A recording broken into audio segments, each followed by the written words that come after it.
रात और गहरी हो चुकी थी। सड़क लगभग खाली थी। एम्बुलेंस की हेडलाइट्स अंधेरे को चीरती हुई आगे बढ़ रही थीं। करीब 10-12 किलोमीटर चलने के बाद रघु ने एम्बुलेंस एक सुनसान जगह, एक पुराने पेड़ के पास रोक दी।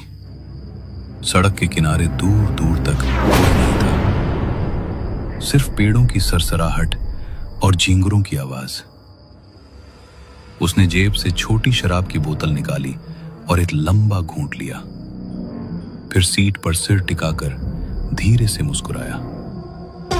उसकी नजर बगल में रखी उस प्लास्टिक की थैली पर गई। कुछ पल वो उसे घूरता रहा, फिर धीरे से बुदबुदाया।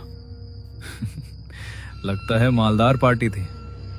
अब इतना पैसा, सोने की अंगूठी, अच्छे कपड़े, कोई बड़ा आदमी ही होगा। और वैसे भी अब कौन देखने वाला है?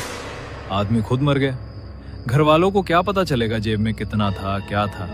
उसके चेहरे पर लालच साफ दिखाई देने लगा था। जिंदा था तो किसी के काम आया कि नहीं पता नहीं, लेकिन मरने के बाद थोड़ा मेरे काम आ जाएगा तो क्या बिगड़ जाएगा। उसने एक और घूंट लिया। अब उसके मन में डर नहीं, सिर्फ लालच बचा था। रघु धीरे धीरे थैली खोलने लगा। जैसे ही उसने अंदर हाथ डाला, खून से सने कपड़ों की बदबू बाहर फैल गई। लेकिन उसकी नजर सिर्फ उस सोने की अंगूठी पर थी। उसने तुरंत अंगूठी निकाली और रोशनी में ध्यान से देखने लगा। वाह रे, असली सोना लगता है। उसके होंठों पर लालची मुस्कान फैल गई। अगले ही पल उसने वो अंगूठी अपनी उंगली में पहन ली। एकदम फिट। फिर उसने जल्दी से वॉलेट निकाला और खोला। अंदर नोटों की मोटी गड्डी देखकर उसकी आंखें चमक उठी। अरे बाप रे! वो जल्दी जल्दी पैसे गिनने लगा। 1, 2, 5, 10। करीब 15,000 रुपए थे अंदर।